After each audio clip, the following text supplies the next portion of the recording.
New comments from Chinese leader Xi Jinping, who took a veiled dig at the U.S. as he promoted his vision of a new global order. Xi told leaders at a major summit, quote, "The house rules of a few countries should not be imposed by others." He said more as well. We should advocate for an equal and orderly, multipolar world and a universally beneficial and inclusive economic globalization, and make the global governance system more just and equitable. What truly interesting is who was there rubbing shoulders with Xi. Russia's Vladimir Putin and India's Narendra Modi all shared a laugh with the Chinese leader on the sidelines, really almost literally rubbing shoulders. For Modi, it was his first trip to China in 7 years. Let's get right to CNN's Ivan Watson, who is in Tianjin, China, with this rather extraordinary summit. Ivan.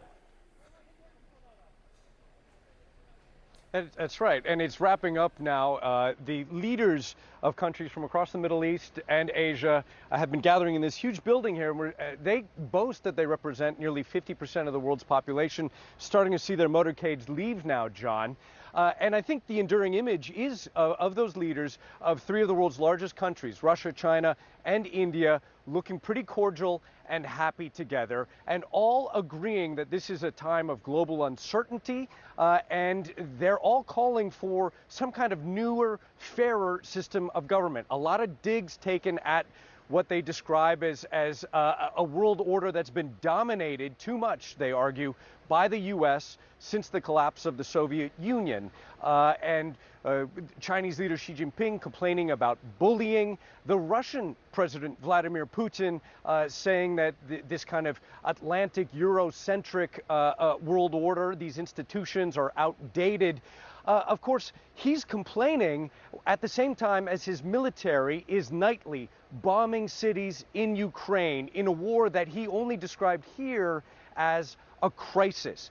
It is notable that the Prime Minister of India was here. He skipped last year's Shanghai Cooperation Organization summit, in part, I think, because of the fact that India and China's relations have been pretty bad. About 5 years ago, soldiers from India and China were beating each other to death in skirmishes in a disputed border region in the Himalayas. He's clearly here mending fences and still stinging from the fact that the Trump administration just days ago imposed 50% tariffs on India, much higher than on India's arch rival Pakistan. And that's seen by many Indian experts as stabbing India in the back and a U-turn on decades of growing U.S.-Indian relations.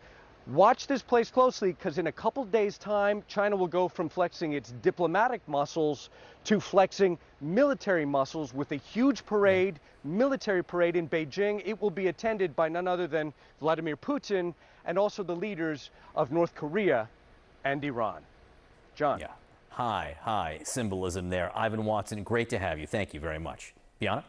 All right, joining me now is CNN senior affairs analyst Kim Dozier. If there's anyone who loves a military parade, Kim, we know it's Vladimir Putin. He's conducted one every year in Moscow, and now he's going to be there with Xi Jinping on Wednesday to watch China's. To pick up on what Ivan said about Putin's statements, here's what he said today at the summit and how he described the SCO, the Shanghai Cooperation Organization. He said it's a system that could replace the outdated Europe Central and Euro-Atlantic models and would take into account the interests of a maximum number of countries and would be truly balanced. Putin has long been pushing for a multipolar world order, one that is less focused on U.S. and a unipolar world dominated by the U.S. being the global superpower. Is he getting that wish come true now?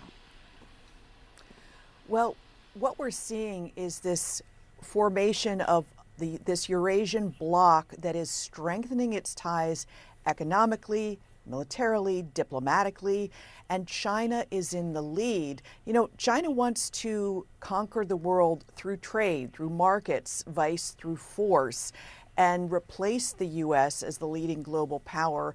And it's taking advantage of this moment when Trump has alienated people, so many nations, including India, which was becoming an ally, whereas in the previous White House administration, the Biden administration had used market forces and joining together to try to discipline China and Russia.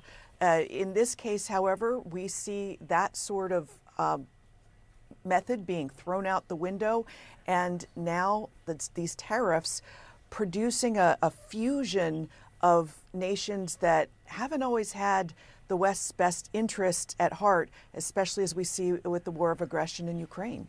Yeah, and Modi making his first trip to China in some 7 years, coming after the U.S. slapped an additional 50% tariff on India for purchasing Russian oil and gas. And yet we saw those striking images of Modi not only sitting in Putin's motorcade for an hour for a meeting prior to walking in and meeting with other world leaders, but they walked in hand. Joining us now, Ambassador Michael Carpenter, former NSC Senior Director for Europe. And Ambassador, first, what do you make of the timing of this gathering there in China and the message that these leaders are trying to send? Well, I think the timing is very fortuitous for Indian Prime Minister Modi, because he's able to now leverage the fact that Trump has imposed these 50% tariffs on India and show up at this meeting, as you said, with President Putin of Russia, with Xi Jinping of China, and be seen as someone among equals with like-mindeds, even as he's being spurned by the United States. And so I think for Modi, this is a big opportunity, but also, of course, for Putin and for Xi and the other dictators who will show up in China, this is an opportunity to sort of reaffirm the axis of aggressors, or the axis of autocrats, if you will, and their cooperation in the defense of their regimes against what they see as democratic encroachment. Now, the democratic world is at the same time sort of much less cohesive than it has been in the past, because you have President Trump, who has made overtures to President Putin, but not so much to fellow democracies in Europe. So French President Emmanuel Macron says if today's deadline passes without any action, quote, it means that once again President Putin played President Trump. All Putin has said so far today is that he's reached understandings with Trump over ending the war in Ukraine at that summit we saw in Alaska. So in your opinion, is the president being played? What happens next here? Well, I think with the upshot of the meeting in Alaska was that essentially President Trump gave President Putin a permission slip to continue the bombing in Ukraine, which he has done. In fact, the bombing under the 7 months of the Trump administration has been more intense and more damaging, especially in Ukrainian cities, than at any point previously during the war. And so essentially by letting this deadline for imposing costs on Russia come and go, President Trump is allowing President Putin to continue this effort to bomb Ukraine into submission.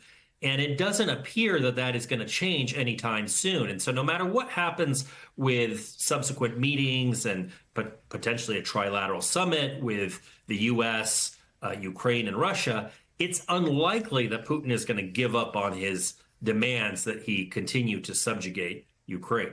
Well, and we, of course, saw President Trump also threaten economic war against Russia if they didn't acquiesce to at least having these talks. And clearly that has so far not worked. Trump, yeah, but he hasn't really imposed any of those notional costs on Russia. So he's talked about potentially tariffs on Russia. He's talked about potentially increasing sanctions, especially targeting Russian oil revenues. But in reality, we haven't seen any of that play out. So there's been zero tariffs on Russia. There have been tariffs on just about every country in the world except Russia.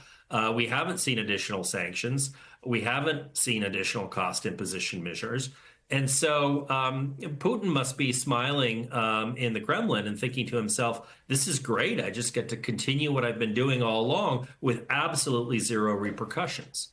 What do you make of the dynamic now on the global stage where you see lack of implications or impact from Trump on Russia, but then you see tariffs leveled at allies like India, and then you see India cozying up to Russia and China and that so-called axis of upheaval there in China. So what do you make of all of that, and how dire could that be for our own national interests? Well, what's interesting with the tariffs that were imposed on India, so those were ostensibly because India was purchasing Russian oil, but larger consumers of Russian oil, such as China or Turkey, were spared those sanctions. And so I think the Indian Prime Minister Modi saw this as a real affront, and that's why he is now trying to make common cause with China, even though they have a very complex relationship, including hostilities in 2020, but also with Russia's Vladimir Putin. We've got breaking news this morning. A major security summit in China is putting President Xi Jinping in the spotlight with more than 20 other world leaders. And it's also giving Vladimir Putin a chance to get closer with India's Prime Minister Modi, as the two leaders shared a warm greeting with Xi. And you can also see Modi holding Putin's hand. Hopefully we can show some video of that, of Modi and Putin actually walking together, holding hands.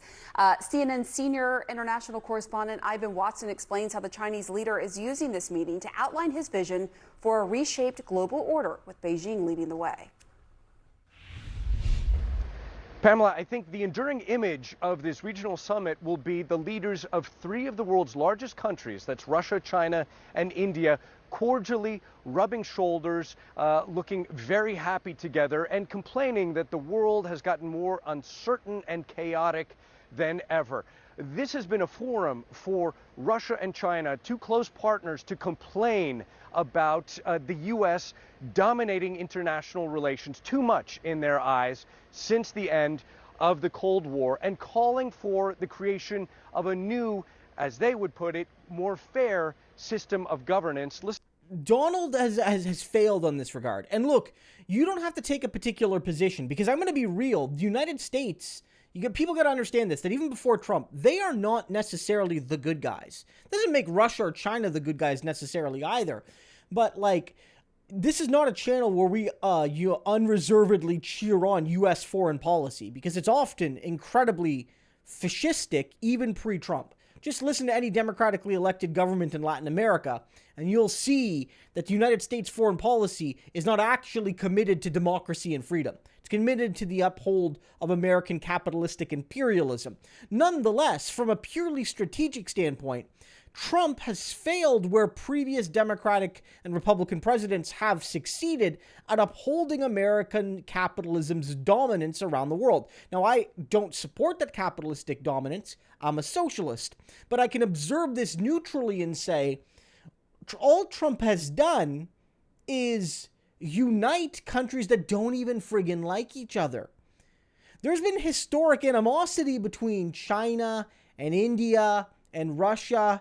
There's been historic animosity between China and Korea and Japan for very good reasons. Let's make that very clear. I'm not trying to downplay these divisions, but these countries, even if only tactically and very apprehensively, are forming newer and stronger friendships and alliances simply to respond to Trump. That Trump's tariffs are so insane, his policy is so erratic, he's so abrasive, that these countries are saying, look, we don't even friggin' like it. We might hate each other. We might hate each other more than we typically hate the United States when they have a normal president. But they don't have a normal president right now. And he's trying to become a dictator for life.